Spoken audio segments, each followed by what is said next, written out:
Did you ever feel that you were getting close to the point of going too far, becoming Frank Miranda? No. I'll tell you why. Because I had a family. I had I'm talking about my ex-wife, my girls, my dad and mom, my brother. That was my granite. That was the thing that held me. Because at one point, I didn't know who the good guys were or the bad guys, because there were cops shaking down card games, crap games that I was in social clubs. Come in uniform and say, all right, I get paid every Friday. I take a piece of your door every Friday. So I had cops put guns to my head in raids. I was on the other side. They come busting in there. But we were was it Sunday night? I was selling football tickets every Sunday night. The guy would come in from the printer. There'd be boxes of football tickets, and I had a code name, and the code name, I forget what it is now, and you get so many tickets to sell. I get 30% of the action. Man, so one Monday night, boom, the Bulls come storming in. I'm standing there waiting to get my tickets. I see this body come flying over me. He went, the social club was like narrow. This cop must have threw this guy 40 feet. The guy went, and was in the winter. The guy went across, he hits the wall, slides down, hits his head on the radiator, unconscious. The cop runs over and cuffs him to a burning radiator. He was knocked out. He must have burned his wrist off. But so, all right, sit down, right? Get up, sit down, get up.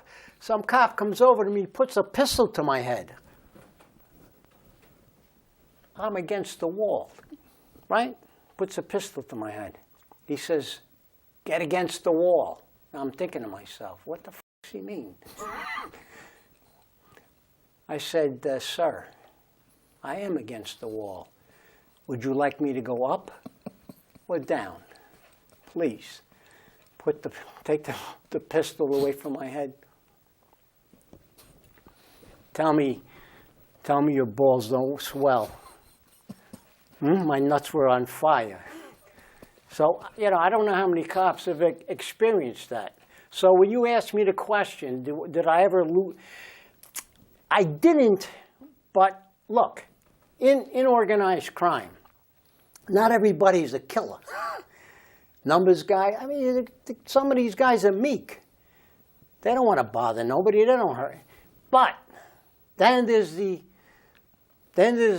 guys who would rather beat you up, pull your hair out, knock every tooth out of your mouth, break your legs, put a bullet in your chest. That makes them happy. So for me, as an undercover, for some reason, I knew who was who. I knew who you had to be careful. You could say the wrong little word to somebody that was a psychopath, and it could get you killed. I'll tell you, you want to hear a story? Sure. You want to hear a story? There's an Italian card game. It's called Zigonette. It was held on a Sunday night. 12 o'clock at night the game started. You know why? Because the Bulls are sleeping. They're cooping. They ain't watching. Every wise guy in the metropolitan area would be there. It's almost like backrack. Tens of thousands of dollars are bet it's on shoes. It's three decks of cards in the shoe, nine cards on the table. I'm not going to get into the exact game. But anyway, this guy by the name of Foxy, and I'm not going to mention his last name, he had a big wager there, and it was on a particular card. It was his You know, if he got a particular card, he would have won at least maybe 10, 20, 30 grand. And he didn't get the card. And I'm standing on the outside. Here's Foxy. I'm over here. I'm innocent. He didn't get the card. I said, oh, geez, that's too bad. He thought I was dissing him. He goes, too bad? Too bad? He pulls out a piece, and he starts to get up. And the guy that I was working for, Paulie, oh, Fox, he says, hey, the guy don't know what he's talking about. No. Please, give him a pass. Give him a pass. This guy was going to whack me right there. Nice.